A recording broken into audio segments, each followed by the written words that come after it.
When John Wayne died on June 11, 1979, Hollywood lost one of its most towering and complicated figures. Known to the world simply as the Duke, Wayne had spent 5 decades building a screen legacy that was as celebrated as it was contested. He was more than a movie star. He was a symbol, an idea, a version of America that millions embraced and millions more could not forgive. His funeral, held at Our Lady of the Angels Church in Los Angeles, drew family, close friends, and industry figures who had admired his work across generations. But in Hollywood, as in life, what is left unsaid often speaks louder than what is spoken. And on that June day, the empty seat said everything. Born Mary and Robert Morrison on May 26, 1907, in Winnisett, Iowa, John Wayne grew up far from the glamour that would later define him. His family eventually relocated to Southern California, where the young Wayne showed both academic promise and athletic talent, earning a football scholarship to the University of Southern California. A serious injury ended his athletic ambitions before they could truly begin, forcing him to rethink his entire future. That painful detour, as it turned out, would redirect him towards something far larger. He found his way to Fox Film Corporation, working odd jobs behind the scenes, learning the mechanics of filmmaking from the ground up. It was there that director John Ford noticed something in him and began a mentorship that would change the course of American cinema. The early years were anything but glamorous. Through the 1930s, Wayne appeared in dozens of low-budget westerns, slowly refining a screen presence that was entirely his own. The real turning point came in 1939 with Ford's landmark Western Stagecoach. Almost overnight, the struggling actor became a star. As the Ringo Kid, Wayne delivered a magnetic blend of toughness, vulnerability, and quiet charisma that audiences had simply never seen before in quite that way. His rise from that moment was unstoppable. Over the following decades, he appeared in more than 170 films, becoming one of Hollywood's most consistent and bankable stars, building a bond with audiences that very few performers in the history of the medium have ever matched. His collaborations with John Ford gave American cinema some of its most enduring films. My Darling Clementine, She Wore a Yellow Ribbon, The Searchers, and The Man Who Shot Liberty Valance all bear the weight of genuine artistry. Of these, The Searcher stands apart. Wayne's portrayal of Ethan Edwards was darker and more morally conflicted than anything audiences expected from him, revealing dimensions of the frontier myth that were uncomfortable and deeply human. It is widely regarded as one of the finest performances of his career, and a turning point in how the Western hero was understood on screen. In 1970, the Academy finally recognized the depth of his talent when he won the Best Actor Oscar for his role as the gruff, flawed, and unexpectedly tender Rooster Cogburn in True Grit. For many, it felt like long overdue recognition of a career built not on reinvention, but on something rarer, an unshakable consistency, and an iron bond of trust with the people who watched him. But John Wayne was never content to simply be a performer.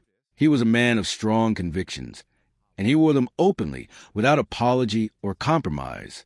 He was a vocal supporter of American military involvement in Vietnam at a time when the country was tearing itself apart over question. He made his beliefs known in interviews, in public appearances, and sometimes in direct confrontations with those who disagreed.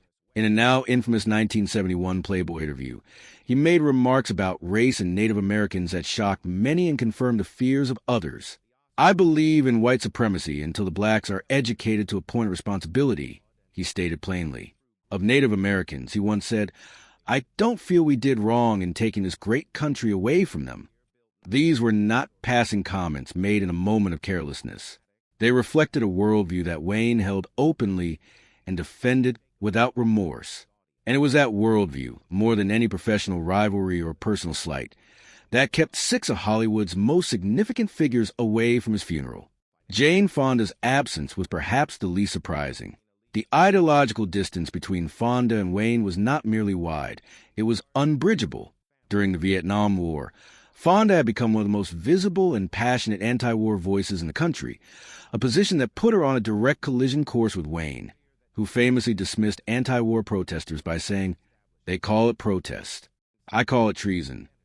Fonda later recalled a direct and hostile confrontation with Wayne at a social event, one that made any possibility of reconciliation permanently impossible.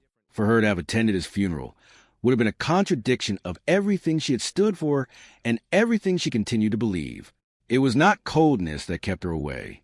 It was integrity. Marlon Brando represented a different, but equally principled form of opposition, politically progressive, deeply critical of American imperialism, and one of Hollywood's most outspoken advocates for Native American rights. Brando had no patience for mythology that Wayne spent his career embodying. He viewed Western films as celebrations of conquest and, more pointedly, as Hollywood's willing participation in the glorification of what he considered genocide. While Brando and Wayne had dominated different eras of American cinema, there was never any real mutual respect between them. Their visions of what America was and what it should be were simply too far apart. Brando's absence from the funeral was quiet, but it was not passive. It was a statement made with full awareness of its meaning. Paul Newman was, by reputation and by nature, a more private man in his politics. He rarely engaged in public feuds and was not known for making dramatic gestures. But his values were clear to anyone paying attention. He had supported civil rights, opposed the Vietnam War, and contributed quietly but consistently progressive causes throughout his career. Wayne had once dismissed liberal actors with characteristic bluntness, saying, "A lot of actors pretend they're thinkers. I never pretended." Newman never responded publicly to remarks like that. He simply kept his distance, in life and in death, and that distance was itself a kind of answer. Burt Lancaster brought a sharper intellectual edge to his opposition. Politically engaged and openly critical of McCarthyism, Lancaster believed that the entertainment industry had both the power and the responsibility to challenge authority rather than celebrate it uncritically. In his view, Wayne represented precisely the kind of Hollywood ideology that had caused real damage, a celebration of conformity, nationalism, and unyielding authority dressed up in mythology of the American West. As craftsmen, the two men may have shared a certain professional respect, but philosophically, the distance between them never narrowed. Lancaster's decision to stay away from the funeral was consistent with a lifetime of refusing to endorse what he did not believe in. James Garner's absence had a personal texture that the others lacked. Garner had actually served in the military, something that made his later disillusionment with the glorification of war particularly pointed. He had grown weary of what he saw as Wayne's tendency to use patriotism as a blunt instrument, to treat dissent as disloyalty, and to bully those who disagreed into silence. He later described Wayne as a good actor, but a man I didn't agree with. That quiet, measured sentence carried a great deal of weight. Garner was not a man given to dramatic pronouncements. His decision not to attend the funeral was simply a quiet expression of independence from a figure he had never been able to fully respect. Harry Belafonte's reasons were perhaps the most historically grounded of all. A close ally of Martin Luther King Jr.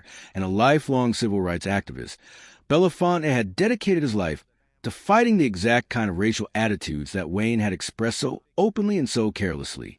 Wayne's remarks about Black Americans and Native Americans were not abstract policy disagreements to Belafonte.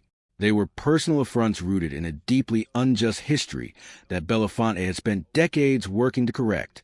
Respecting Wayne's professional legacy did not require excusing beliefs that had caused real harm to real people.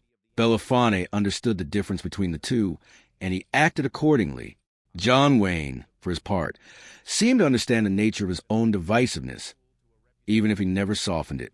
Late in life, he said, "I don't think you should apologize for being who you are." It was a remark that captured both his genuine strength of character and the limits of his self-reflection. He had lived entirely on his own terms, and he died the same way. On June 11, 1979, he passed away from stomach cancer at the UCLA Medical Center, surrounded by doctors but leaving behind a grief that spread far beyond those hospital walls. He was buried at Pacific View Memorial Park Cemetery in Corona del Mar, overlooking the coast of Newport Beach, a setting of quiet dignity for a man who had spent his life in the loudest possible spotlight.